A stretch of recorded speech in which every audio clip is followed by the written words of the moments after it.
This is the 1,000-year rose of Hildesheim. Locals to the region say it's not just the oldest rose in the world, it's also the guardian to the city. The tradition says that as long as the rose is in bloom, the city will prosper, and for over a millennia, that promise was kept until one night in 1945, it was almost broken. Here's the legend that started it all. In around the year 815, Louis the Pious, Charlemagne's son, was on a hunting trip in the middle of winter. He hung a holy relic on a rose bush in prayer, and by morning, apparently, it was in bloom. He took it as a sign, and he decided to build a cathedral around it. By the time that miraculous story was finally written down in the 11th century, the rose was already considered ancient, and from that point forward through history, the rose shows up in art and legend.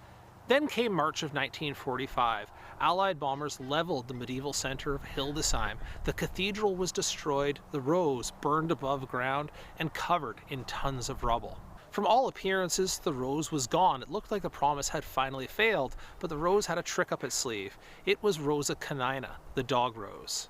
The dog rose is a wild, ancient species. It's the traditional source of hips for rose hip tea, and depending on who you ask, you might even consider it weedy. It's built to survive.